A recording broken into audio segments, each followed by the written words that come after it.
So, this is another episode of Tape Memories. Believe it or not, it's the fifth episode, and today there's a bit of a, this way, listener in the background. Now, the Tape Memories, as some of you may know, are a loose series where I go through my old tapes, have a look at them, have a look at the music on those tapes, and start reminiscing about not only the music, but memories, situations that come to mind based on those tapes. Well, this may seem a little bit self-indulgent, maybe, but what I'm also trying to explore here is the idea of how strongly music is connected to memories, or how memories are strengthened by their connection to music. And I don't necessarily mean very important life events. It can be very banal situations as well. So if this sounds interesting to you, maybe join me in the comments and share some of your memories that you connect to a certain music, or to your own self-made tapes. Okay, enough boring introduction explanation. Let's have a look at the tape for this episode. But first I'll need a little bite. Excuse me.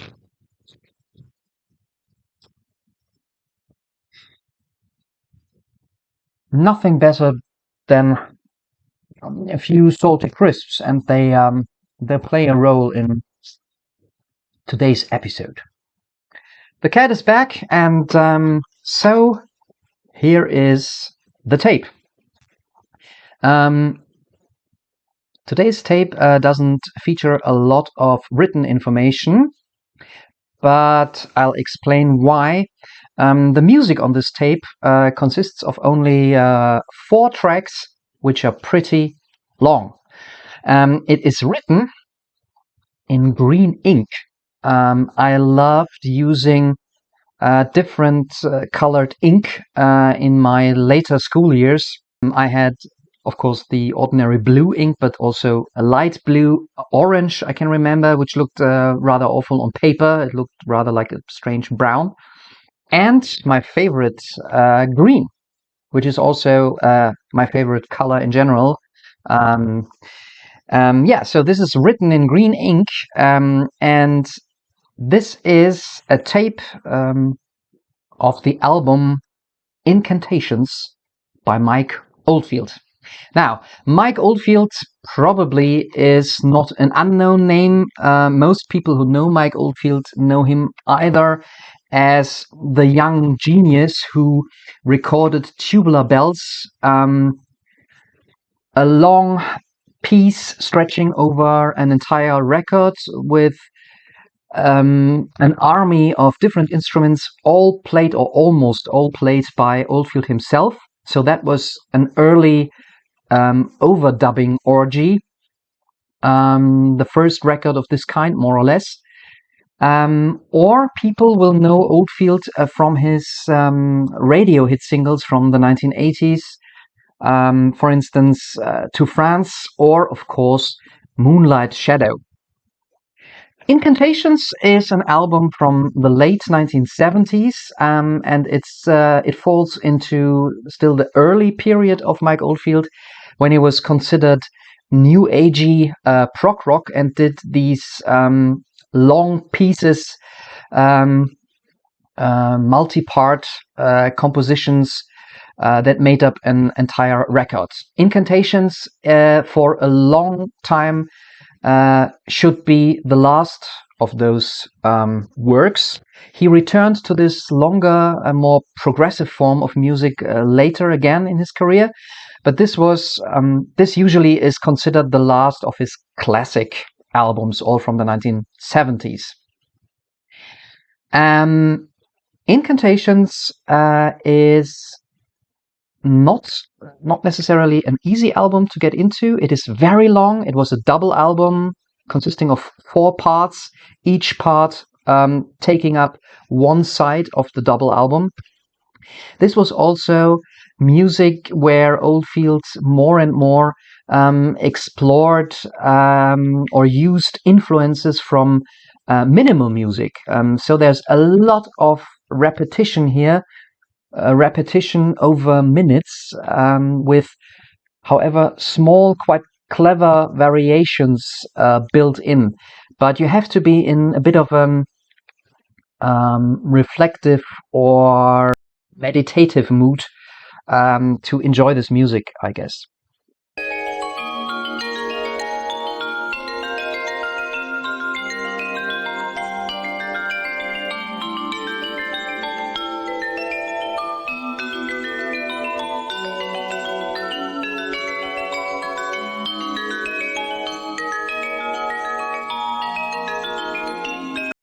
However, this makes it a quite nice choice. That's it's a tape, by the way. And I even put on the year of, not when I taped this. This was taped sometime in the 90s. The year when this album originally was released. So it's an album from 1978. Now we know it. This makes it quite nice music for playing it in the background. And playing it in the background, I sometimes did with my friends. I had last time I talked about me and my family moving to a small town in Germany and making new friends there. This falls into a time when I had left Germany, so we moved again, and this time from one country to another country, which was quite a huge and not an easy change in my life. It had to do with my dad's job, and this was really, not only moving to another town, maybe not being able to see friends that often anymore. It really meant moving house to an entire different country. Now, we moved to Austria, which is a country that has, of course, a lot of similarities with Germany. At least we share the same language, more or less same traditions. So it was not an entire culture shock I'm talking about here, but still, for an 11, 12-year-old kid, this was a pretty huge step.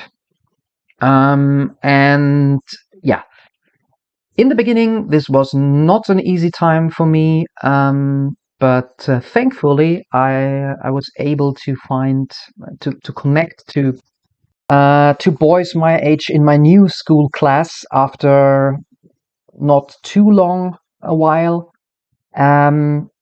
And what do you do to get to know new people, to find new friends? Of course, you talk about, or you try to find people who maybe share similar interests. And those I found in my new class, which was, that was a very, very lucky thing for me. And interests at that time in my life were music, obviously, but also anything connected to fantasy. I was at that time I was reading The Lord of the Rings, for instance. I also had started slowly to get into fantasy role-playing, tabletops, and all that. I never really became sort of a professional fantasy role-play nerd, but I dabbled in that kind of stuff a little bit. And then, of course, with boys at my age in the early 1990s, we're talking about the time 1992, 93, 94 here. What did boys do who were not too much into sports? Of course, they played video games. And I remember the first time that I was sort of invited by other boys in my class to come to their house and spend the afternoon together. Those were pretty much video game sessions. I loved video games, but I was a little bit of the odd one out because I never owned an up-to-date, a hip video game console. I was the shameful owner of an old Atari, which was completely out of date and absolutely uncool already by 1990, actually. But that was the one that I got. My parents were not too big fans of their children spending too much time with video games. And I remember I really begged them to have this Atari, which has a very nice retro charm these days because I still own the Atari. And it more or less is still working. So nowadays, I'm actually a little bit in the cool camp again because I have this absolutely stunning retro Atari console. If you don't know what I'm talking about, it looks like this. Yes, here it is. You can still connect it to the television. It's a bit of some experimentation needed these days with your smart TVs. This is sometimes not really compatible, but it still works. And the games, they look like this, sort of cartridges. This looks very Japanese. Pac-Con. I just got out a few that I still have. Hero. This was one of my favorites. This was actually a pretty cool game for the in terms of Atari.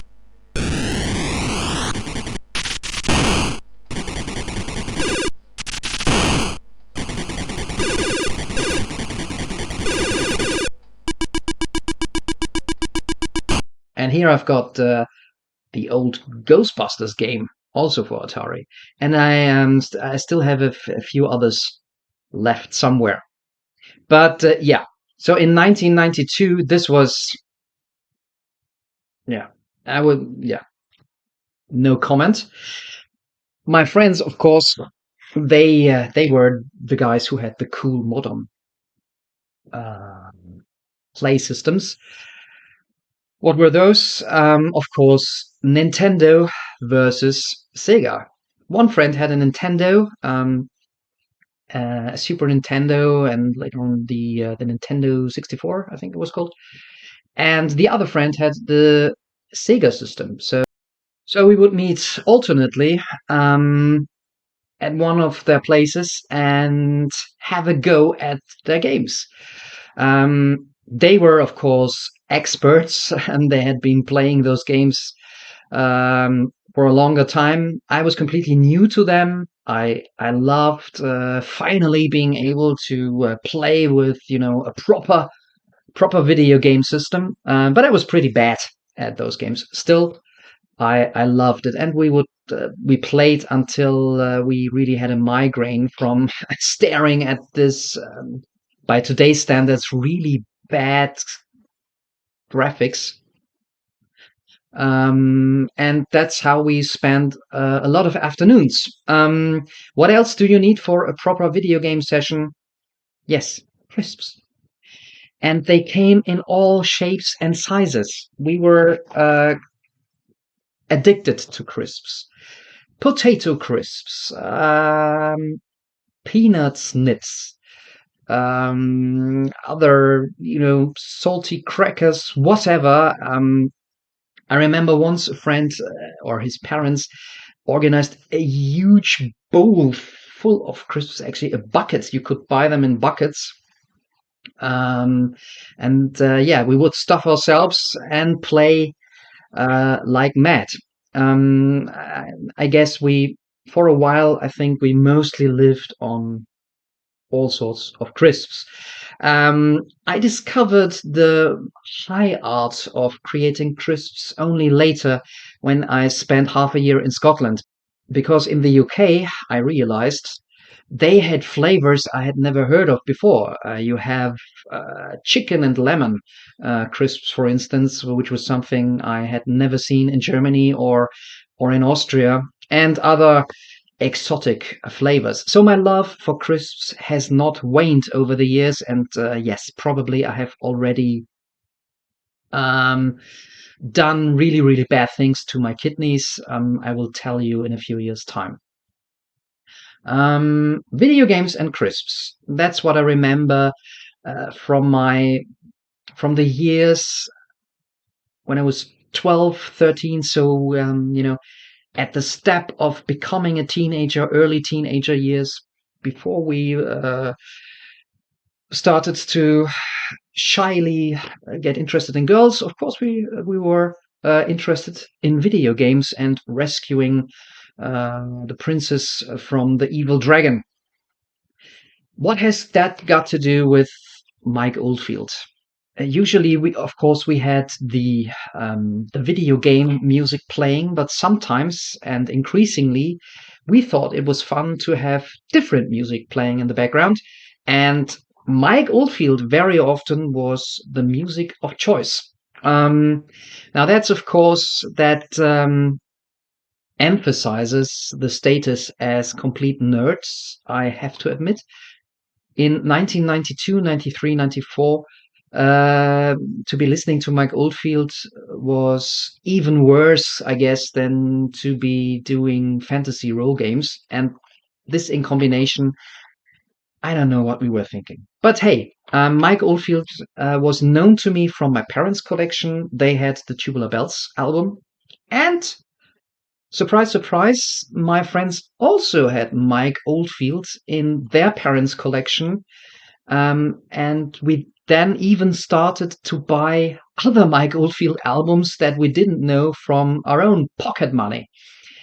Incantations was one of those CDs in that my friend had, or his parents, and this it was a fascinating piece of music to me. It still is, actually. I don't listen to it very often, but sometimes I really crave some of that meditative repetitiveness combined with choir vocals and Oldfield's very distinct electric guitar tone.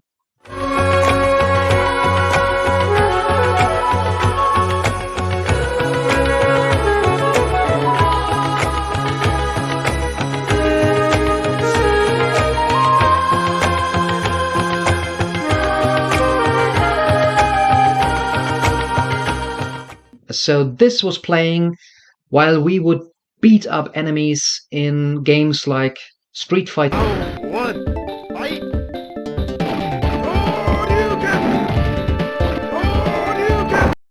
shoot aliens in Contra,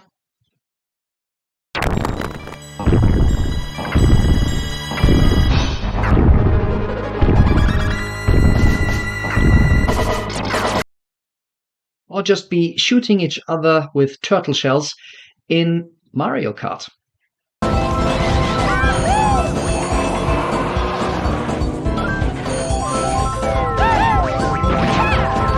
And then on the Sega console, there were other. Sega, I think, always had a little bit of a more, a little bit of a darker, more anarchy image, maybe, or maybe that was just my impression.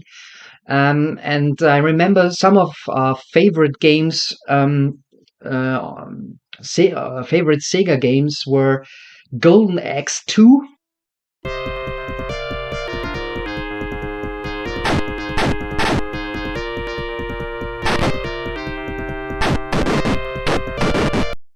And Gunstar Heroes.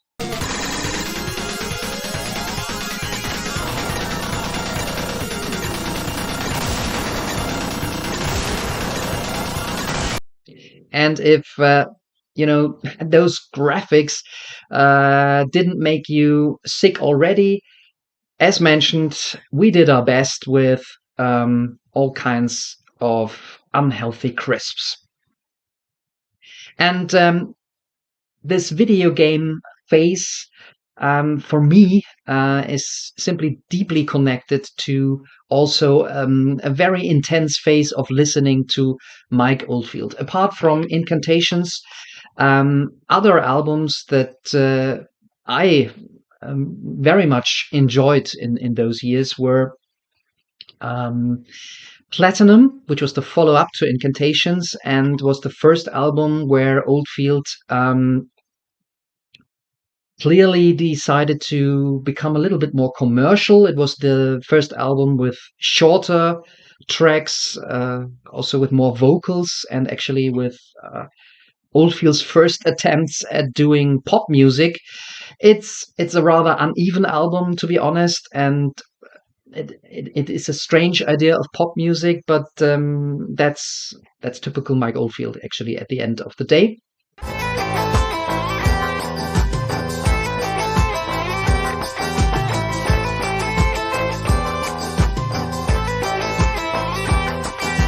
And I also loved, probably even more than Platinum, the follow-up album to Platinum, which I think is from maybe 1980, 1981, and that was called QE2, which again was more instrumental, but shorter, very catchy tracks.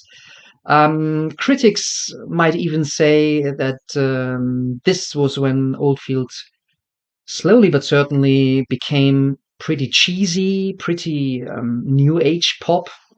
Yes, there is a certain amount of cheese involved, but if you like the style of Mike Oldfield, QE2 has some great musical moments, and it's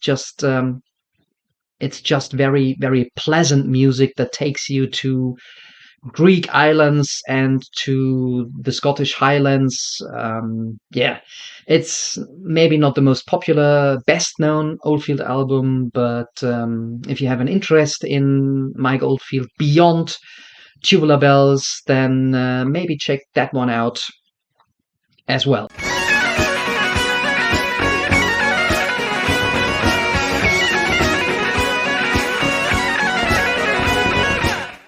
One CD I bought during those years was a compilation, a Mike Oldfield compilation called Music Wonderland. Also a bit cheesy, but this one was more or less resident CD in my CD player for quite a while. It features excerpts from his longer pieces as well as shorter tracks throughout his career from the 70s to the early 80s. It's a very nice compilation for a rainy day to get out your J.R.R. Tolkien books and have a bit of a soundscape in the background. So that is me and Mike Oldfield. That's not the entire story about me and Mike Oldfield. I may do a proper review of one or the other Mike Oldfield album later on. But that's it for today's tape memories. I think I still have Platinum and QE2 also on tape somewhere in the legendary tape boxes. So thanks for joining me again. The cat has already fallen asleep. I hope you are not asleep now.